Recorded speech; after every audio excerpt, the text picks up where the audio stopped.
There's no need for superpowers. It's just conviction and honesty and passion. That can drive you really far.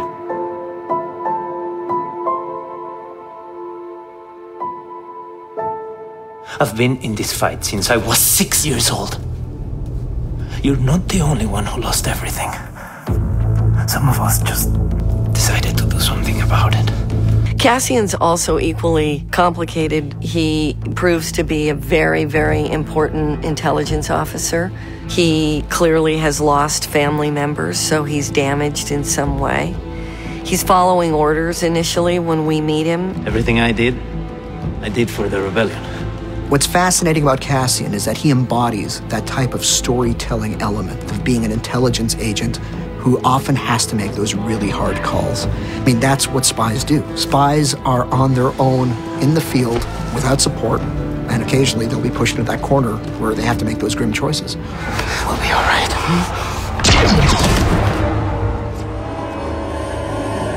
He represents the people. He's just a regular guy. Like, there's nothing heroic about him but that, which is we can all be heroes, you know, it's that kind of idea. And every time I walked away from something I wanted to forget, I told myself it was for a cause that I believed in. I always thought about Cassian like that, you know, like it could be one of my friends that suddenly you turn and you go, oh my God, he decided to do something.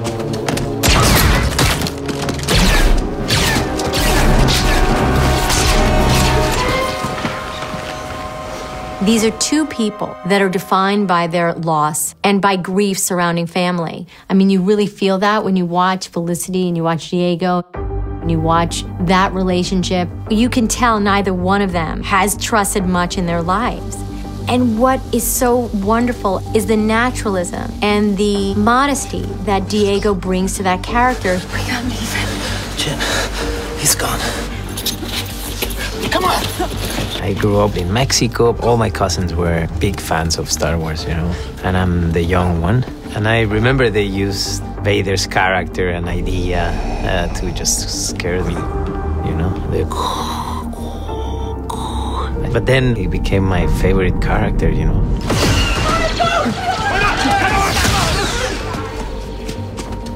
I was really looking for someone who had something else to offer rather than the default. This is what a leading guy is, you know, in terms of the cliche, especially in tough action roles. I'm not a fan of heroes that stand in the corner and just brood, and that makes them cool. And Diego gets high score for likability. You just want to be his mate the second you see him. Gareth was always, since pretty early in the process, he said, "You are my choice." It felt fantastic.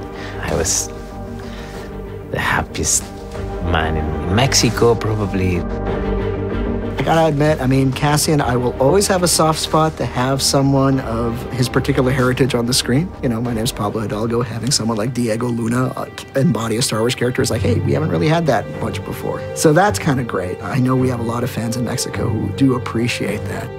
Diego Luna, he's been in over 50 movies. He's produced 20 some odd films. He's directed a half a dozen movies. You know, how many actors do you find that really have that kind of experience to offer in a movie, any movie, let alone Star Wars? So we're very lucky to have him.